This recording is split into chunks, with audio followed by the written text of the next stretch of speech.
আজই ডাউনলোড করুন আর এনজয় করুন আপনার পছন্দের শো। স্যারকে আর কেউ কিচ্ছু করতে পারবে না। তুমি দেখলে না, সুনন্দাদি তো মিডিয়া প্রেস সবার সামনে সবটা বলে দিল। শাসক দলের প্রতিনিধি সে যেই হোক না কেন, সে এবার সাবধান হয়ে যাবে। পাকা মাথা হয়ে যাচ্ছে ফুলকি দাসের। আমি শাসক দলের প্রতিনিধিদের স্পষ্ট করে জানিয়ে দিতে চাই, হাজারো সুনন্দা জেগে উঠবে। তারা হাতে হাত মিলিয়ে আপনাদের অন্যায়ের প্রতিবাদ করবে। কত শাসাবে শাসক, আমি ভয় পাই না।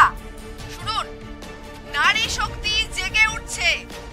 তাদের জাগরণকে আপনারা সহ্য করতে পারবেন না। তারা এক একজন দশভুজা, 10 হাত দিয়ে আপনাদের প্রতিরোধ করবে। টিভি চালিয়েছো ফুলকি? সুনন্দাদি কিন্তু সত্যি খুব ভালো বলছে, তাই না? আমি রাজমহলের সভায় গেছিলাম নিজের ইচ্ছেতে। আপনারা কেন ভয়ে মুখ লুকিয়ে বসে থাকবেন? আমার দলের নতুন প্রজন্মের পাশে দাঁড়াবো আমি। ফুলকি দাসের মতন মেয়েদের আমি আমার দলে চাই। আজ শুধুমাত্র ফুলকির বুদ্ধির জোরে আমি একবার নয়, দুবার বেঁচেছি।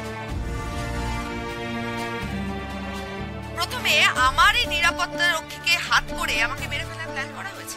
কি বলছেন কি ম্যাডাম? তারপর শুধুমাত্র ফুলকির বুদ্ধির জোরে আমি সেখান থেকে বেঁচে যাই।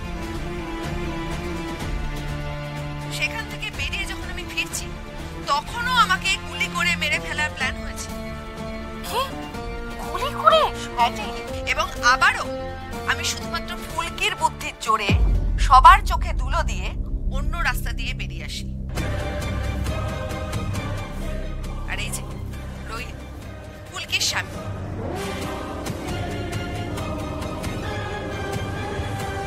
আপনি দেখলেন তো অভিরূপ, আমাদের ফুলকির বুদ্ধির জোরে আজ সুনন্দাদি কিভাবে বেঁচে ফেললেন। সেটাই দেখছি ম্যাডাম। আমার এখনো রীতিমতো ভয় ভয় করছে, জানেন। ওই রোহিত ভালোই ভালোই ফিরে এলে তাহলেই হয়। অভিরূপ দাদা, স্যারকে আর কেউ কিচ্ছু করতে পারবে না। তুমি দেখলে না, সুনন্দাদি তো মিডিয়া প্রেস সবার সামনে সবটা বলে দিল। শাসক দলের প্রতিনিধি সে যেই হোক না কেন, সে এবার সাবধান হয়ে যাবে। আর আর দেখো, স্যারকে যদি আর কেউ কিচ্ছু করতে চায় না, তাহলে তো এটা স্পষ্ট হয়ে যাবে যে ওরাই সবকিছুর পেছনে ছিল। আমার মনে হয় না যে শাসক দল সেটা জনতার সামনে আনতে চাইবে।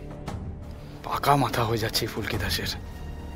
অভিরূপ দা, তুমি তো সকাল থেকে কিচ্ছু খাওনি। এসো, খেয়ে নেবে, এসো কিছু।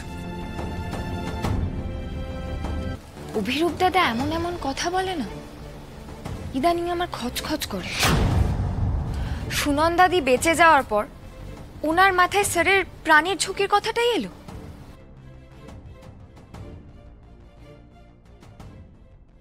দেখো ফুলকি, ছোট রানীমার আমলে এই অভিরূপ যে সাফার করেছে, তাতে সবার আগে ওর মনে এই কথাটা আসাটাই স্বাভাবিক। এতে অবাক হওয়ার কি আছে বলো তো? হ্যাঁ তমাল দাদা, তুমি ঠিকই বলেছ। আমি না সবথেকে বেশিই ভাবি।